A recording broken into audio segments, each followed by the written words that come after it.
Students, good morning. मैं केहर सिंह बैंस, प्रवक्ता, राजकीय वरिष्ठ माध्यमिक विद्यालय चताड़ा, जिला ऊना, हर घर पाठशाला में आपका स्वागत करता हूं। प्यारे बच्चों, आजकल हम बात कर रहे हैं एग्जीक्यूटिव इन पार्लियामेंट्री सिस्टम, संसदीय शासन प्रणाली में कार्यपालिका।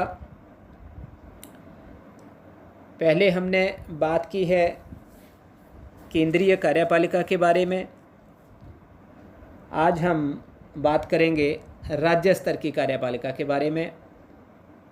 तो आज हमारा टॉपिक रहेगा appointment, powers and functions of the governor, राज्यपाल की नियुक्ति, शक्तियां तथा कार्य।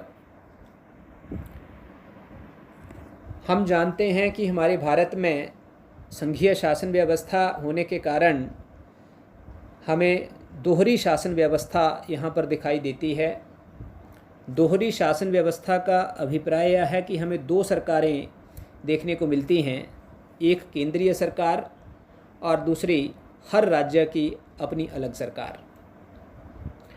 तो स्वाभाविक है कि हमें कार्यपालिका दो स्तरों के ऊपर कार्य करती हुई दिखाई देती है, एक केंद्रीय कार्यपालिका और दूसरी राज्य की कार्यपालिका। तो इस पिक्चर में केंद्रीय कार्यपालिका और राज्य कार्यपालिका का स्ट्रक्चर जो है वो दिखाया गया है कि केंद्रीय कार्यपालिका का स्ट्रक्चर कैसा है और हमारी राज्य की कार्यपालिका का स्ट्रक्चर कैसा है। हमने पिछले कुछ दिनों में केंद्रीय कार्यपालिका के बारे में जाना है। तो केंद्रीय कार्यपालिका में आपने देखा है कि राष्ट्रपति कार्यपालिका के मुखिया होते हैं और राष्ट्रपति के साथ जो है वो फिर कार्यपालिका में और कौन है, मंत्री परिषद है। मंत्री परिषद में कौन कौन है, प्रधानमंत्री और अन्य मंत्री होते हैं। तो ये हमारा केंद्रीय कार्यपालिका का जो फॉर्मेट है, उसी तरह का फॉर्मेट आप देख रहे हैं कि हमें राज्य की कार्यपालिका का भी दिखाई पड़ता है। जैसे केंद्रीय कार्यपालिका में राष्ट्रपति कार्यपालिका का मुखिया है, वैसे ही राज्य की कार्यपालिका में राज्यपाल राज्य की कार्यपालिका का मुखिया है। जो रोल राष्ट्रपति के द्वारा केंद्रीय कार्यपालिका में निभाया जाता है, उसी प्रकार का रोल राज्यपाल के द्वारा राज्य कार्यपालिका में निभाया जाता है। केंद्रीय कार्यपालिका में मंत्री परिषद की जो भूमिका रहती है, उसी प्रकार की भूमिका मंत्री परिषद की हमें राज्य कार्यपालिका में भी दिखाई दे रही है। केंद्रीय मंत्री परिषद में प्रधानमंत्री और प्रधानमंत्री के साथ अन्य जो मंत्री होते हैं वो शामिल होते हैं, और हमारे राज्य का जो मंत्री परिषद होता है उसमें मुख्यमंत्री और मुख्यमंत्री के साथ जो अन्य मंत्री होते हैं वो मंत्री परिषद में शामिल होते हैं। तो ये हम देख पा रहे हैं कि हमारे भारत में कार्यपालिका का स्ट्रक्चर केंद्रीय स्तर के ऊपर जो है कैसा है और राज्य स्तर के ऊपर जो है वो हमारे कार्यपालिका का स्ट्रक्चर जो है वो किस प्रकार का है। तो आज हम बात कर रहे हैं राज्य की कार्यपालिका की। तो राज्य की कार्यपालिका में सबसे पहले आप देख रहे हैं कि राज्यपाल जो है वो सबसे ऊपर हैं, संवैधानिक मुखिया होते हैं राज्य के। जैसे राष्ट्रपति देश के संवैधानिक मुखिया हैं, वैसे राज्यपाल जो है हर राज्य के संवैधानिक मुखिया होते हैं। So now we are going to discuss about the appointment, powers and functions of governor. आज का जो हमारा टॉपिक है वो यही है कि राज्यपाल की नियुक्ति, शक्तियां तथा कार्य। तो यहाँ पे हम देख पा रहे हैं कि हमारे हिमाचल प्रदेश के जो वर्तमान राज्यपाल हैं श्री बंडारू दत्तात्रेय जी, जिनको शपथ दिलाया गया है हाई कोर्ट के चीफ जस्टिस के द्वारा, और शपथ लेने के बाद वो अपने पद को ग्रहण करते हुए। तो राज्यपाल की अपॉइंटमेंट किस प्रकार से की जाती है, कौन करता है, हमारा संविधान जो है वो क्या कहता है इस विषय में। संविधान के अनुसार राज्यपाल की नियुक्ति राष्ट्रपति के द्वारा की जाती है, परंतु वास्तव में राज्यपाल की नियुक्ति राष्ट्रपति के द्वारा प्रधानमंत्री की सलाह के अनुसार ही की जाती है। अपॉइंटमेंट कौन करता है राज्यपाल की, राष्ट्रपति के द्वारा जो है वो राज्यपाल की अपॉइंटमेंट की जाती है। Here we can see that the appointment letter is being handed over to the governor Shri Bandaru Dattatreya. हमारे सिटिंग जो गवर्नर है, इनको राष्ट्रपति के द्वारा दिया गया अपॉइंटमेंट लेटर जो है वो हैंडओवर किया जा रहा है हिमाचल प्रदेश के हमारे ऑफिशियल्स के द्वारा। सितंबर 10 2019 को हैदराबाद में इनको अपॉइंटमेंट लेटर जो है वो दिया गया इनके निवास स्थान पर, और इस तरह से राष्ट्रपति के द्वारा जो नियुक्ति है वो राज्यपाल की जाती है। लेकिन हम जानते हैं ये एक संवैधानिक व्यवस्था है कि राज्यपाल की नियुक्ति राष्ट्रपति के द्वारा की जाती है। प्रैक्टिकली हम जानते हैं कि राष्ट्रपति किसकी सलाह के अनुसार काम करते हैं? प्रधानमंत्री की सलाह के अनुसार। तो राष्ट्रपति केवल उसी व्यक्ति को राज्यपाल के पद के ऊपर नियुक्त करते हैं जिसकी सिफारिश प्रधानमंत्री के द्वारा की जाती है। तो इसलिए हम कह सकते हैं कि राज्यपाल की नियुक्ति राष्ट्रपति के द्वारा प्रधानमंत्री के परामर्श के अनुसार की जाती है। नेक्स्ट है क्वालिफिकेशंस क्या होनी चाहिए? राज्यपाल बनने के लिए क्या योग्यताएं होनी चाहिए? वह व्यक्ति जो है भारत का नागरिक होना चाहिए। कोई भी ऐसा व्यक्ति जो भारत का नागरिक नहीं होगा वो राज्यपाल का पद ग्रहण नहीं कर सकता है।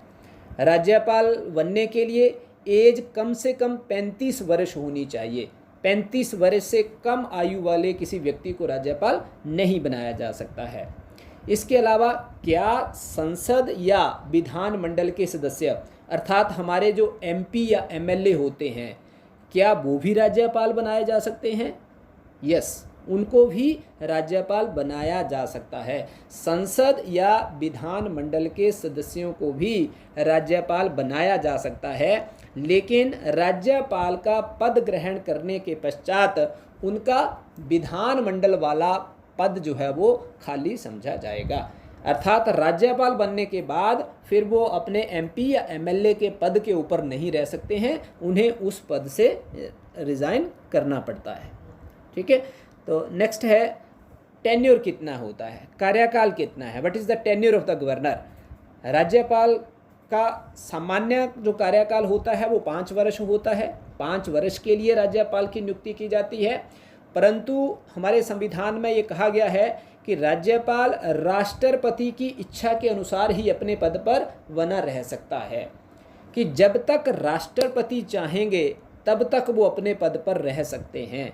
इसका अभिप्राय यह हुआ कि 5 वर्ष से पहले भी राज्यपाल को राष्ट्रपति जब चाहें तो पद से हटा सकते हैं। लेकिन व्यावहारिक स्थिति क्या है? हम जानते हैं कि राष्ट्रपति सभी कार्य प्रधानमंत्री के परामर्श से ही करते हैं। तो व्यावहारिक रूप से राज्यपाल तब तक अपने पद पर रहते हैं जब तक प्रधानमंत्री चाहते हैं, क्योंकि राष्ट्रपति प्रधानमंत्री के परामर्श से ही राज्यपाल को उसके पद से हटा सकते हैं। तो सामान्य तौर पर वो 5 वर्ष के लिए नियुक्त किए जाते हैं, लेकिन उससे पहले भी प्रधानमंत्री के परामर्श से राष्ट्रपति के द्वारा उन्हें उनके पद से हटाया जा सकता है। नेक्स्ट है salary and allowances of the governor. राज्यपाल को वेतन कितना मिलता है या और अलाउंसेस जो है भत्ते उनको दिए जाते हैं, वो क्या क्या है, कौन डिसाइड करता है? राज्यपाल को मिलने वाली सैलरी और अलाउंसेस जो है वो संसद के द्वारा निर्धारित की जाती है। संसद समय समय पर इस संबंध में निर्णय करती है। राज्यपाल को 3,50,000 रुपये मासिक वेतन मिलता है। इसके अलावा रहने के लिए उनको एक निःशुल्क सरकारी भवन मिलता है और भी बहुत सारे अलाउंसेस जो है वो उनको दिए जाते हैं। समय समय पर संसद के द्वारा इस संबंध में निर्णय लिया जाता है। नेक्स्ट है powers and functions of governor. राज्यपाल की शक्तियां तथा कार्य। राज्यपाल को किस प्रकार की शक्तियां हमारे संविधान के द्वारा सौंपी गई हैं? So these are some types of the powers of the governor. Executive powers, कार्यकारी शक्तियाँ, लेजिस्लेटिव पावर्स, वैधानिक शक्तियाँ, फाइनेंशियल पावर्स, वित्तीय शक्तियाँ, जुडिशियल पावर्स, न्यायिक शक्तियाँ and discretionary powers of a governor. राज्यपाल की स्वैच्छिक शक्तियाँ। कार्यकारी शक्तियाँ कौन कौन सी हैं राज्यपाल की? फर्स्ट ऑफ ऑल मुख्यमंत्री तथा अन्य मंत्रियों की नियुक्ति। राज्यपाल के द्वारा राज्य के मुख्यमंत्री और अन्य मंत्रियों की नियुक्ति की जाती है।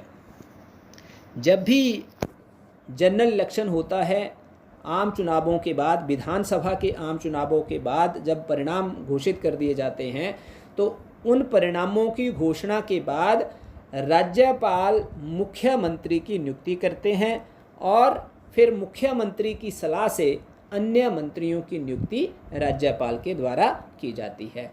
लेकिन क्या राज्यपाल अपनी मर्जी से किसी भी व्यक्ति को मुख्यमंत्री के पद पर नियुक्त कर सकते हैं? नहीं।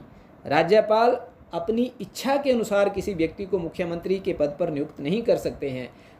किसे करते हैं फिर नियुक्त? जिस राजनीतिक दल को विधानसभा में बहुमत प्राप्त होता है उस राजनीतिक दल के नेता को ही राज्यपाल को मुख्यमंत्री पद की शपथ दिलानी पड़ती है।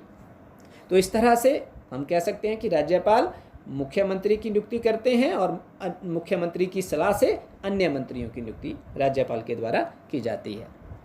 इसके अलावा और क्या करते हैं? Appointment of accountant general, attorney general, chairman and members of public service commission.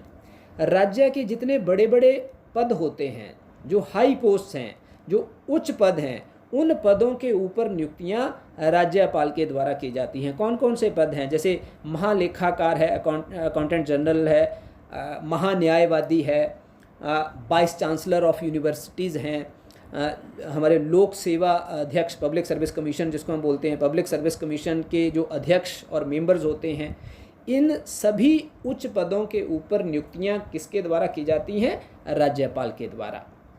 इसके अलावा role in relation to appointment of जजेस of the high court of the state. राज्य का जो उच्च न्यायालय होता है, हाई कोर्ट जो होता है, हाई कोर्ट के जो जजेस होते हैं उनकी नियुक्ति के संबंध में राज्यपाल की क्या भूमिका रहती है।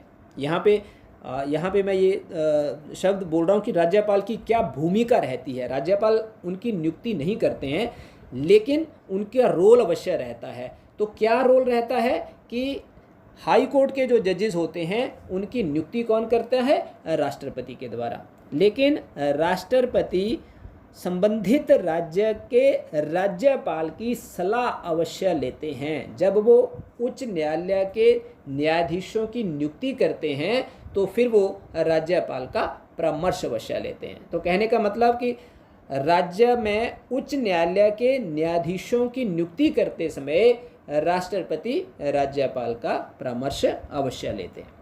इसके अलावा राज्य में संवैधानिक आपातकाल लगाने की सिफारिश। राज्यपाल राज्य में संवैधानिक आपातकाल की सिफारिश जो है वो केंद्रीय सरकार को भेज सकते हैं। अगर राज्यपाल को ऐसा अनुभव होता है कि राज्य का प्रशासन संविधान के अनुसार नहीं चलाया जा रहा है तो राज्यपाल राज्य में राष्ट्रपति शासन लगाने की सिफारिश जो है वो केंद्र सरकार को भेज सकते हैं अंडर आर्टिकल 356 के अंतर्गत। आपने राष्ट्रपति की संकटकालीन शक्तियां पिछले अध्याय में पढ़ी होंगी तो उसमें भी आपने पढ़ा होगा कि आर्टिकल 356 के अंतर्गत जो है अगर राज्यपाल ऐसी सिफारिश जो है केंद्र सरकार को भेजते हैं तो फिर उस सिफारिश के आधार पर राष्ट्रपति उस राज्य में राष्ट्रपति शासन लगाने की घोषणा कर सकते हैं। तो ये कार्यकारी शक्तियां जिनके बारे में हमने बात की है कि राज्यपाल क्या क्या करते हैं, मुख्यमंत्री और अन्य मंत्रियों की नियुक्ति करते हैं, राज्य के उच्च पदों के ऊपर नियुक्तियां राज्यपाल के द्वारा की जाती हैं, उच्च न्यायालय के न्यायाधीशों की नियुक्ति करते समय राज्यपाल की सलाह राष्ट्रपति अवश्य लेते हैं। इसके अलावा राज्यपाल जो है वो राज्य में संवैधानिक आपातकाल लगाने की सिफारिश भी कर सकते हैं। नेक्स्ट है वैधानिक शक्तियाँ, लेजिस्लेटिव पावर्स। वैधानिक शक्तियाँ मतलब कानून निर्माण को लेकर राज्यपाल के पास जो है वो किस प्रकार की शक्तियाँ हैं। फर्स्ट है nomination of some members in the legislative council. यहाँ पे एक बात ध्यान रखने योग्य क्या है, हम यहाँ पे बात कर रहे हैं कि विधान परिषद में कुछ सदस्यों का मनोनयन। अब ये विधान परिषद क्या है? विधान परिषद जो है वो जिन राज्यों के अंदर विधान सभा और विधान परिषद दो सदन होंगे वहाँ का जो ऊपरी सदन होगा उसको हम विधान परिषद बोलते हैं।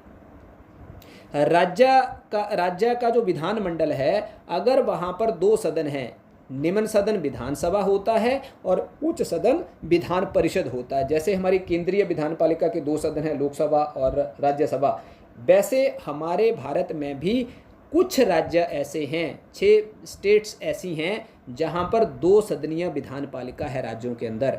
वहां पर निम्न सदन विधानसभा है और उच्च सदन विधान परिषद है। तो जिन राज्यों में विधान परिषद है, वहां पर उन राज्यों के राज्यपाल जो है वो विधान परिषद में कुछ सदस्यों को मनोनीत करते हैं। इसके अलावा नंबर 2 है विधानसभा को भंग करना, डिसॉल्व द लेजिस्लेटिव असेंबली। राज्यपाल राज्य की विधानसभा को भंग कर सकते हैं।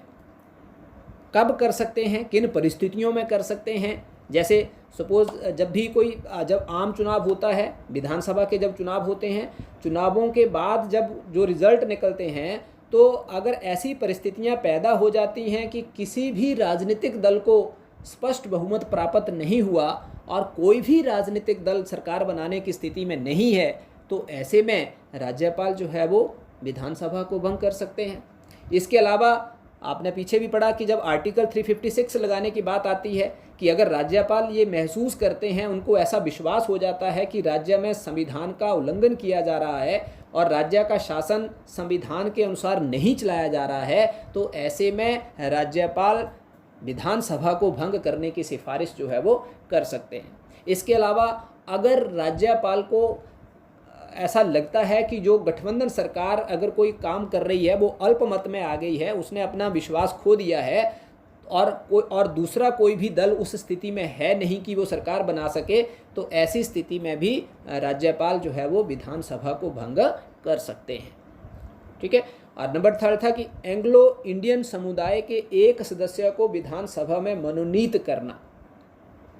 राज्यपाल विधानसभा में एंग्लो इंडियन कम्युनिटी के एक सदस्य को नॉमिनेट कर सकते हैं। जैसे लोकसभा में एंग्लो इंडियन कम्युनिटी के 2 सदस्य मनोनीत किए जा सकते हैं स्पीकर के द्वारा, राष्ट्रपति के द्वारा, वैसे ही यहाँ पर भी एंग्लो इंडियन कम्युनिटी का एक सदस्य राज्यपाल के द्वारा विधानसभा में मनोनीत किया जा सकता है। ठीक है। नेक्स्ट है राज्यपाल राज्य विधानमंडल के अधिवेशन में भाषण दे सकता है। जब भी आम चुनावों के पश्चात विधानमंडल की बैठक होती है, तो उस पहली बैठक में राज्यपाल के अभिभाषण से ही वो बैठक शुरू होती है। इसके अलावा हर वर्ष जब विधानमंडल का सेशन बुलाया जाता है, तो वो सेशन जो है वो राज्यपाल के भाषण से ही उस सेशन की शुरुआत होती है। तो इस तरह से हम कह सकते हैं कि राज्यपाल को विधानमंडल के अधिवेशन में भाषण देने का अधिकार प्राप्त है। वो दोनों सदनों में अलग अलग या जॉइंटली जो है वो उनमें अपना वो अभिभाषण दे सकते हैं। इसके अलावा नंबर 5 है विधानमंडल का अधिवेशन बुलाने का अधिकार जो है वो राज्यपाल के पास है। जब भी विधानमंडल का अधिवेशन बुलाया जाता है तो वो राज्यपाल के द्वारा ही बुलाया जाता है। जैसे हम जानते हैं कि वर्ष में कम से कम जो है वो 2 सिटिंग होना जरूरी होता है, विधानमंडल के 2 अधिवेशन होना जरूरी है एक वर्ष में, तो राज्यपाल के द्वारा ये सेशन जो है वो कॉल किए जा सकते हैं। इसके अलावा राज्यपाल जो है वो स्पेशल सेशन भी कॉल कर सकते हैं, विशेष बैठक भी बुलाई जा सकती है। विधानमंडल की विशेष बैठक भी राज्यपाल के द्वारा बुलाई जा सकती है। नंबर 6 था to give approval to the bills, बिलों को स्वीकृति देना। हम जानते हैं कि राज्य की जो विधानपालिका है उसमें विधानसभा, विधान परिषद और राज्यपाल शामिल है। अगर किसी राज्य के अंदर दोनों सदन हैं, विधानसभा और विधान परिषद, तो कोई भी बिल जो विधानसभा और विधान परिषद से पारित किया गया होगा, जब तक राज्यपाल उसको अपनी स्वीकृति नहीं दे देते हैं तब तक वो बिल कानून का रूप नहीं ले सकता है। जिन राज्यों में केवल एक ही सदन है, विधानसभा ही है, विधान परिषद नहीं है, वहाँ पर विधानसभा के द्वारा पारित होने के बाद वो बिल राज्यपाल के पास जाता है और राज्यपाल की स्वीकृति के बाद ही उस बिल को कानून का दर्जा दिया जा सकता है। ठीक है। So these are some legislative powers. Next है वित्तीय शक्तियाँ, फाइनेंशियल पावर्स। वित्तीय मामलों में, पैसे के मामले में राज्यपाल के पास किस प्रकार की शक्तियाँ हैं? विधानसभा में वार्षिक बजट प्रस्तुत करवाना। हर वर्ष राज्य के विधानमंडल में वार्षिक बजट जो है वो पारित किया जाता है। हम जानते हैं कि जो वित्त बिल होता है वो पहले विधानसभा में ही पेश किया जाता है। तो समय पर वार्षिक बजट को तैयार करवाकर विधानसभा में प्रस्तुत करवाना ये राज्यपाल की जिम्मेदारी होती है कि राज्यपाल जो है वो वार्षिक बजट प्रिपेयर करवाते हैं, तैयार करवाते हैं और तैयार करवाकर जो उसे विधानसभा में पेश करवाना राज्यपाल का क्षेत्राधिकार है। इसके अलावा राज्य की आकस्मिक निधि पर नियंत्रण, control over the state contingency fund. आकस्मिक निधि कौन सी होती है? कंटिजेंसी फंड कौन सा होता है? ये वो फंड है जहाँ से इमरजेंसी के दौरान हम पैसा जो है वो खर्च कर सकते हैं। तो इसके ऊपर राज्यपाल का नियंत्रण रहता है। अगर कहीं ऐसी परिस्थितियां पैदा हो जाती हैं, कोई ऐसी इमरजेंसी जो है वो आ जाती है कि हम जो है हमें पैसा खर्च करने की ज़रूरत है, लेकिन विधानमंडल का सेशन हो नहीं सकता, वहाँ से हम अप्रूवल ले नहीं सकते, लेकिन इमरजेंसी में पैसा खर्च करने की ज़रूरत है, तो ऐसे में राज्यपाल जो है वो कंटिजेंसी फंड से पैसा खर्च करने की इजाज़त दे सकते हैं। ठीक है, तो इसलिए हम कह सकते हैं कि राज्य का जो आकस्मिक निधि होती है उसके ऊपर राज्यपाल का पूरा नियंत्रण होता है और उसमें से राज्यपाल पैसा खर्च करने की अनुमति दे सकते हैं। एंड नेक्स्ट है विधानसभा में धन बिल पेश करने की अनुमति देना। कोई भी जो धन बिल होता है वो राज्यपाल की पूर्व स्वीकृति के बिना विधानसभा में पेश नहीं किया जा सकता है।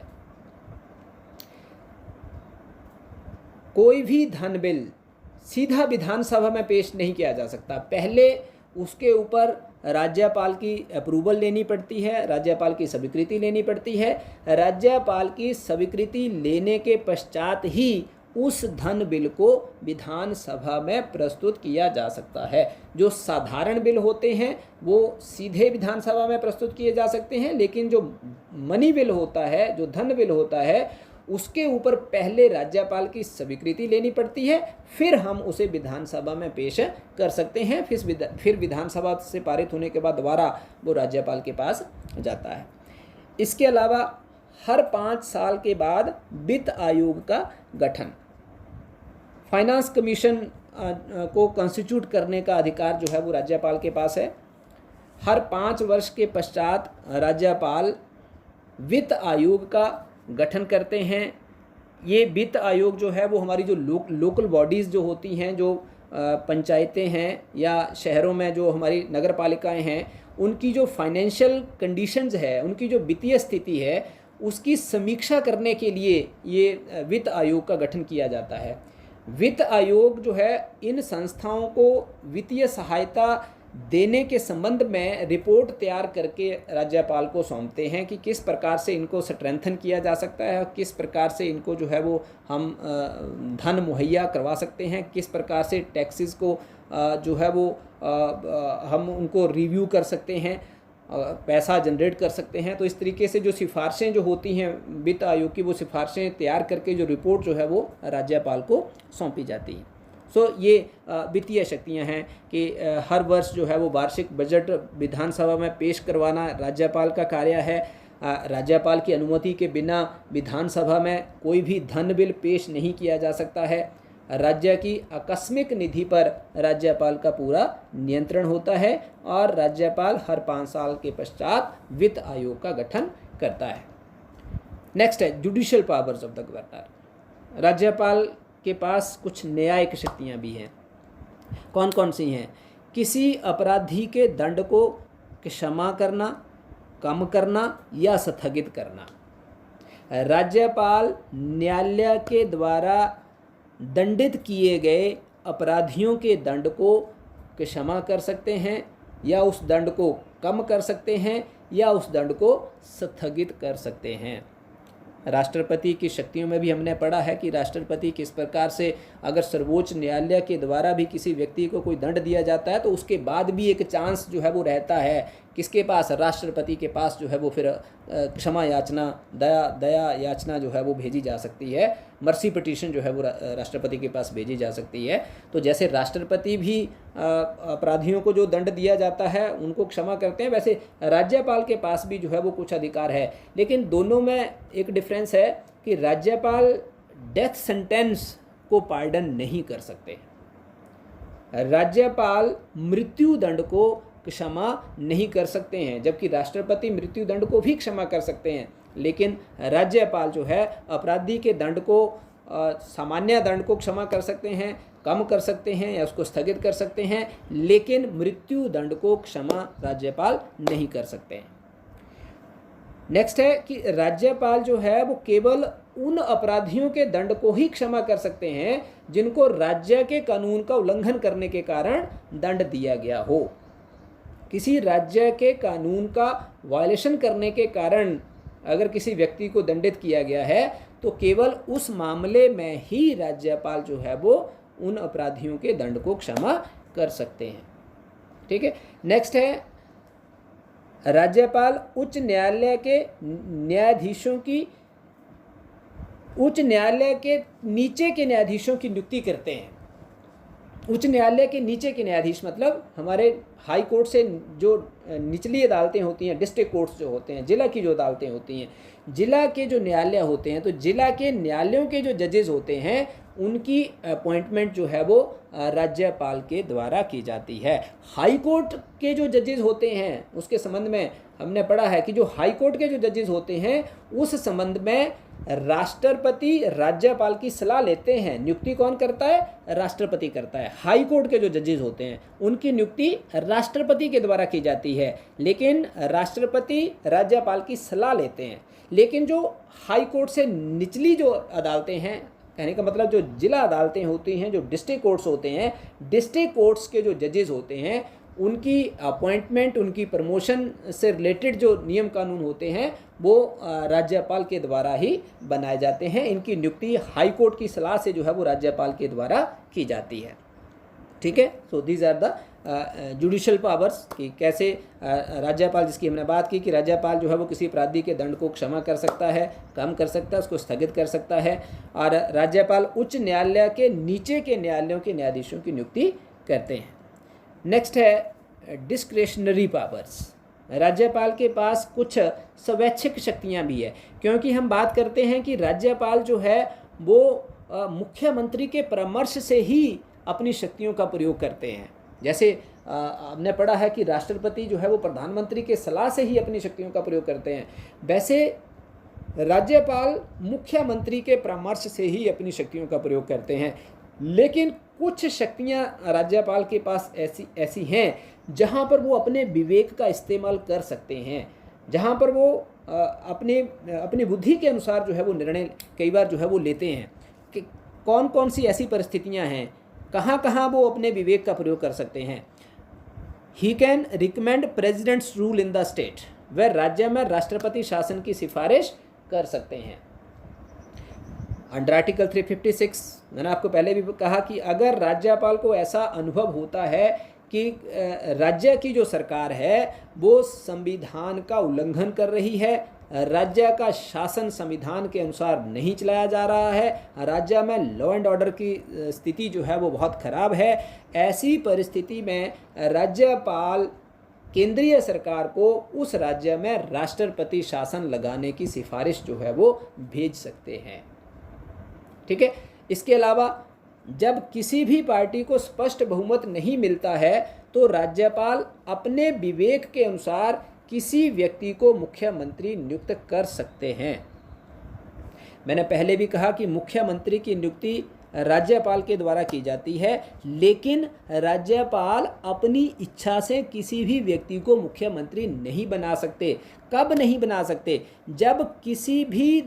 जब किसी दल को स्पष्ट बहुमत मिल गया हो, विधानसभा के चुनावों में अगर किसी पार्टी को स्पष्ट बहुमत मिल गया है तो फिर वो पार्टी अपना नेता डिसाइड करती है और राज्यपाल को उसको मुख्यमंत्री पद की शपथ दिलानी पड़ती है। वहाँ पर वो अपनी मर्जी नहीं कर सकते, वहाँ पर वो अपना विवेक नहीं चला सकते। लेकिन अपना विवेक का प्रयोग वो कब कर सकते हैं? अगर ऐसी परिस्थितियाँ पैदा हो गई हों कि किसी भी राजनीतिक दल को स्पष्ट बहुमत नहीं मिला है, कोई भी पॉलिटिकल पार्टी ऐसी नहीं है जिसको स्पष्ट बहुमत मिला हो, ऐसे में राज्यपाल फिर अपने विवेक का प्रयोग कर सकते हैं और जहां से उनको कहीं लगता हो कि ये पार्टी या ये व्यक्ति जो है वो विधानसभा में बहुमत हासिल कर सकता है, ऐसा उनको विश्वास अगर हो, तो वो किसी भी व्यक्ति को मुख्यमंत्री के पद के ऊपर नियुक्त कर सकते हैं। ठीक है, मतलब कब करेंगे वो अपनी मर्जी से किसी व्यक्ति को मुख्यमंत्री के पद के ऊपर नियुक्त? जब विधानसभा में किसी भी पार्टी को स्पष्ट बहुमत ना मिला हो। ऐसी परिस्थिति में वो किसी एक व्यक्ति को मुख्यमंत्री के पद के ऊपर नियुक्त कर सकते हैं और उन्हें वो डायरेक्शन दे सकते हैं कि उन्हें जल्दी से जल्दी विधानसभा में अपना बहुमत जो है वो सिद्ध करना पड़ेगा। ठीक है, इसके अलावा वह किसी विधेयक पर अपनी सहमति रोक सकता है और उसे राष्ट्रपति के पास अनुमोदन के लिए भेज सकते हैं। राज्यपाल जो है वो क्या कर सकते हैं? आपने जाना है, आपने पढ़ा है कि राज्यपाल की स्वीकृति के बिना कोई भी बिल कानून का रूप धारण नहीं कर सकता। राज्य विधानमंडल के द्वारा पारित किया गया कोई बिल कानून तभी बनता है जब राज्यपाल उसको स्वीकृति दे देते हैं और उसके ऊपर अपने सिग्नेचर कर देते हैं। तो राज्यपाल के पास ये अधिकार भी है कि वो किसी विधेयक के ऊपर जो है वो अपनी स्वीकृति ना दे, अपनी सहमति ना दे, या जैसे कई बार जो है वो पॉकेट वीटो कर दिया जाता है कोई बिल, उसके ऊपर राज्यपाल ना तो स्वीकृति देते हैं ना उसको रिजेक्ट करते हैं, वो वैसे ही रह जाता है। तो इस तरह से इसके अलावा अगर वो चाहें तो वो किसी ऐसे बिल को जिसको वो ज़रूरी समझे तो वो राष्ट्रपति की अनुमोदन के लिए भी उसको भेज सकते हैं। तो ये यहाँ पर वो कुछ हद तक ये ऐसी शक्तियाँ हैं, ऐसी परिस्थितियाँ हैं जहाँ पर राज्यपाल जो है वो अपने विवेक का इस्तेमाल कर सकते हैं। क्या क्या कर सकते हैं, कहाँ कहाँ कर सकते हैं? राज्य में राष्ट्रपति शासन की सिफारिश जो है वो कर सकते हैं। फिर अगर किसी भी पार्टी को स्पष्ट बहुमत नहीं मिलता है तो राज्यपाल अपने विवेक के अनुसार किसी व्यक्ति को मुख्यमंत्री के पद के ऊपर नियुक्त कर सकते हैं, या फिर वो किसी विधेयक के ऊपर अपनी सहमति रोक सकते हैं या राष्ट्रपति के पास उसे अनुमोदन के लिए भेज सकते हैं। सो I think this is all about the appointment powers and functions of the governor। राज्य में राज्यपाल की नियुक्ति कैसे की जाती है, राज्यपाल के द्वारा क्या क्या कार्य किए जाते हैं, किस प्रकार का रोल जो है वो राज्य में राज्यपाल का रहता है।